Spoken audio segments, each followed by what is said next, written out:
today. But before that, he went out to gauge opinion from those involved about the viability of this tournament and its long-term prospects.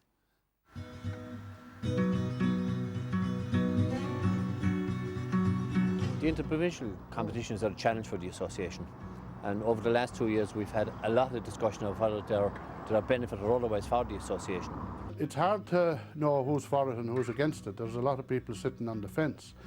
Now we're at a stage where the competition either lives or dies according to whatever actions we take. How big was the Railway Cup back then? Oh, it was huge. It was the next biggest thing to the actual All-Ireland Championships. And of course you had no national leagues at that time. There was no inter-club competitions. So when the All-Ireland final finished in September, people had nothing to look forward to until the selection of the teams in February to play the semi-finals, and then the huge day in Croke Park for the two finals, which we attended ending from 40 to 55,000. I was there myself on occasions. Huge events. Number 11 is Joe Kernan. This is Joe Kernan, the centre half forward.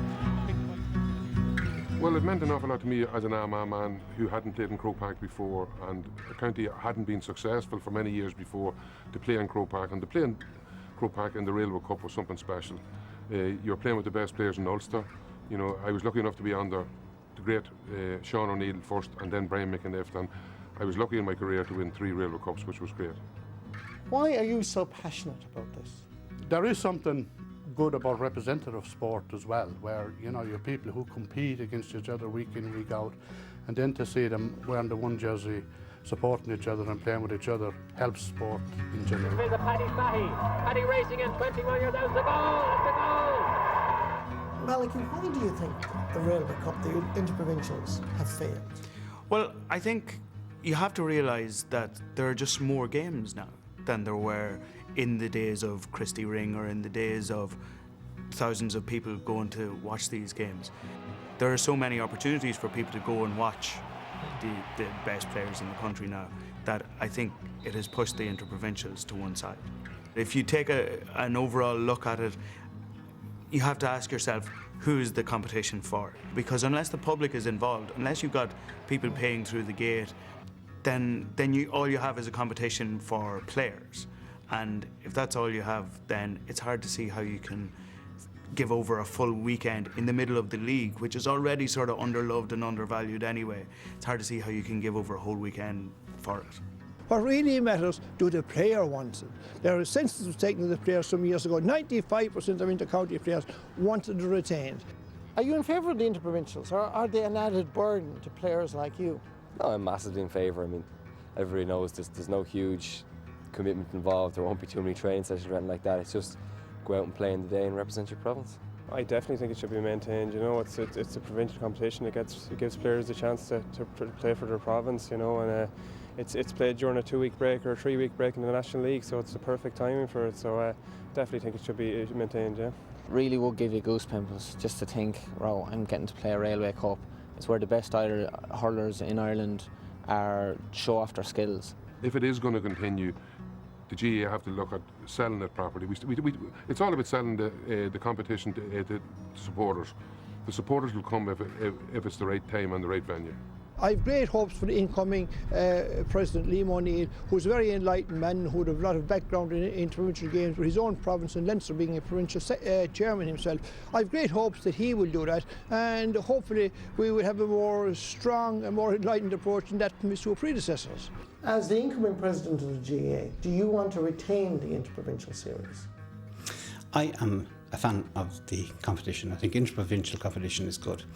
I think that we need to decide, though, seriously whether we want it or not. And that's a very simple decision. If we want it, we have to find a slot, we have to get the players interested, and we have to get the spectators interested. Otherwise, we should be honest and say, time to forget about it. The club championship has taken over, and be honest and say it's a thing of the past. The epitaph as this competition has been written many a time, and it's still there. It needs three years, and it needs support. Let's give it that, and after that, and everything has been done, the public still don't want it, well, I'll put my hands up and say, forget about it. So is this its last breath? Will it get another chance after this? I believe that if it's a success, it will continue. But if it's not a success, it'll be finished. Personal view? It's the President's view. It is, absolutely.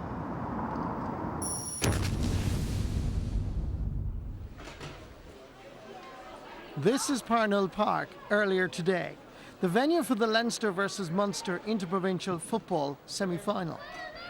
Well, as you can see, despite all the hype and the talk during the week, once again the public have reacted rather poorly, with just about 200 to 300 people attending this interprovincial semi-final in Parnell Park. There are 14 footballers going onto the field with All-Ireland medals, and despite the apathy of the public, over in the dressing room there's a huge buzz. OK lads, just a few minutes now, last awards, ready to go. Look, much the same as what we had in Mallow Wednesday night. The same attitude, same drive. We scored 114 in that, and we want the same again today.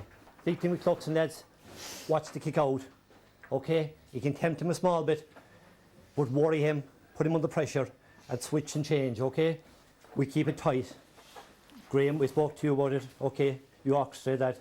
You have Tomas on one side of you and Paddy on the other side.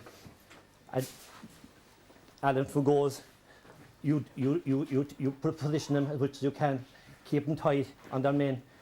And OK, our wing forwards, Paddy and John, we expect you to work back and work very hard. So this is what it's all about today, lads. We give it everything, we enjoy the game, we express ourselves, but we play as a team, all right? OK, lads. Across the corridor, the Leinster players were equally focused. I think there's 11 counties represented here, and it's not too often you get a chance to play with lads from other counties. And look, it's an honour and it's something to look forward and to be excited about as well, to play with these guys that you wouldn't normally get the chance to. It's also a chance to get a little insight into how other counties think as well. So we won't be giving away our deepest, darkest secrets, but look, it is a great honour, and I think everybody's looking forward to it. The match itself was most enjoyable, with Munster flying into a substantial lead. It took the home side 21 minutes to get their first score, but it was only in the 29th minute that they got a potential game changer. A cracking shot by Kildare's Mikey Conway was half blocked by Cork and Munster keeper Alan Quirk, only for Clare Healy of Laois to tap it in. Questions about square ball were overruled. The first half ended with one of Munster's stars in the day, Limerick's Ian Ryan, kicking over a fine point. Half-time score, Munster 110, Leinster 1-4. The second half saw Leinster rally, with Paddy Keenan scoring 2 great points. But with Clare's Gary Brennan and Kerry's Seamus Scanlon dominating midfield, Waterford and Munster full forward Gary Hurney got plenty of ball, and he used it quite effectively. Interestingly, the full forward trio of Limerick's Ian Ryan, Clare's David Tubridy and Waterford's Gary Hurney got 110 out of Munster's winning score, which was Munster 116, Leinster 130. Personally, it's an absolute great honour to put on the Munster jersey. Enjoyed ringing me there last week. I had no hesitations in saying yes. Obviously, not too sure about the panel and the team and all like that. So it was an extra bonus to get a start today, and with a good performance. It's a great achievement, the experience the boys bring, Tomas O'Shea and Paddy Kazan and the boys there, Graham Kenty, just to feed off them boys and the way they play football. Different pace. We're not really used to that pace in Division 4, but get used to it after a while. And it's a great experience. So the Martin Donnelly Interprovincial Championship semi-final results. Munster. Kenny was there for us. A star-studded lineup on view this afternoon at Nolan Park, with 22 players who played in last year's All-Ireland final involved. Munster, managed by Liam Sheedy, had 7 Tipperary players in their starting 15. Leinster, managed by Offaly legend Joe Dooley, had 11 Kilkenny players in their starting lineup, and the likes of Richie Power and Jackie Tyrrell were in the 2008 side that won the interprovincial title, the last time that these two sides met in the competition. And it was Leinster who were quickest out of the blocks when Kilkenny's Brian Hogan pointed in the very first minute of the game. Pat Cronin replied for Munster, but almost immediately Leinster got their first goal of the match, slammed to the net by Kilkenny's Michael Fennelly. Leinster were very much in control in the opening 35 minutes, and leading by 5 points after 20 minutes, they got their second goal through Joe Bergen. 4 minutes from half-time, Leinster stretched their advantage when they were awarded a penalty when Tipperary's Michael Cahill was deemed to have hauled down Dublin's Ryan O'Dwyer. Home favourite Richie Power took the penalty and blasted it to the net. to give Leinster a very healthy half-time lead, 3-8 to 8 points. But it was a much more determined Munster that took to the pitch in the second half, and 4 minutes after the restart, Clare's John Conlon, who played from the off, put Liam Sheedy's side right back in it. Buoyed by that Conlon goal, Munster began to eat into Leinster's lead. Points from Gardner, Pat Horgan, Pat Donlan and Paddy O'Mahony, plus this Conlon point, cut the margin to 2 with less than 10 minutes to play. But Leinster rallied and in the last 5 minutes outscored Munster by 4 points to 1. This Colin Fennelly score in injury time ensured Leinster made the decider. Munster went for goal with the last free of the match, but Paddy O'Mahony's effort was saved on the line and referee Alan Kelly immediately blew for full time. A very entertaining game at Nolan Park, robust at times and good value for those that turned up to see Leinster reach the decider on a scoreline Leinster 3-14, Munster 1-16.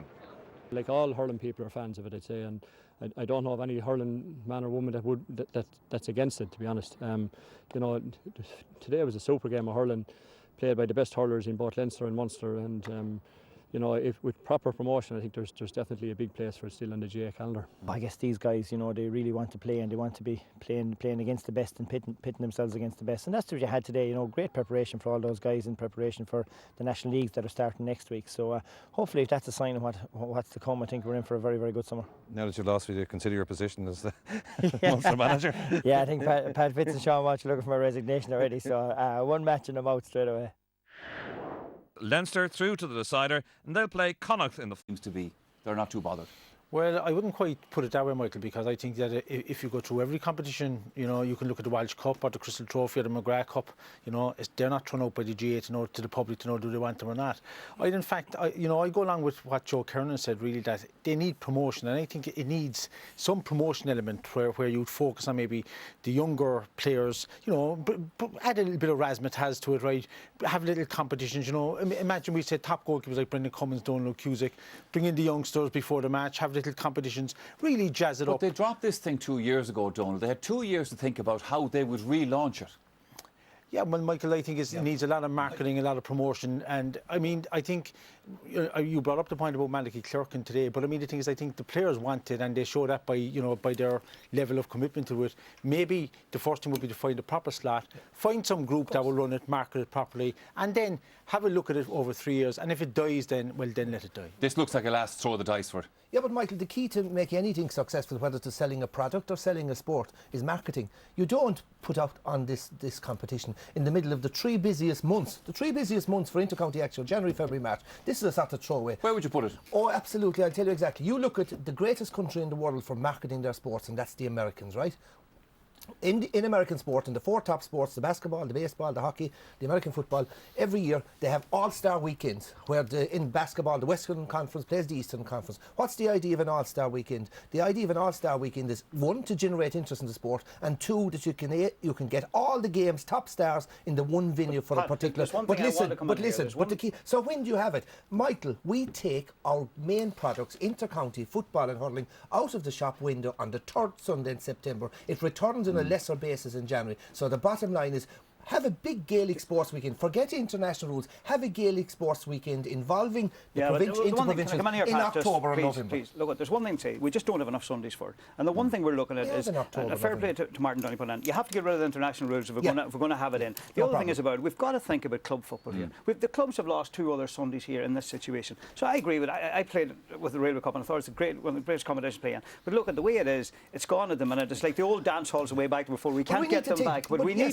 to look at it from the point of view. We need to think outside the box, Michael. We need to. We don't have to be confined to Sundays anymore. You take the Munster Under-21 football championship this year, or last year. They decided, right, we'll play all the games midweek under floodlight. What happened? They increased the attendance by 40%. Pat, there's 98% of the people playing club football in the country. We've got to think of club football. We can't just think of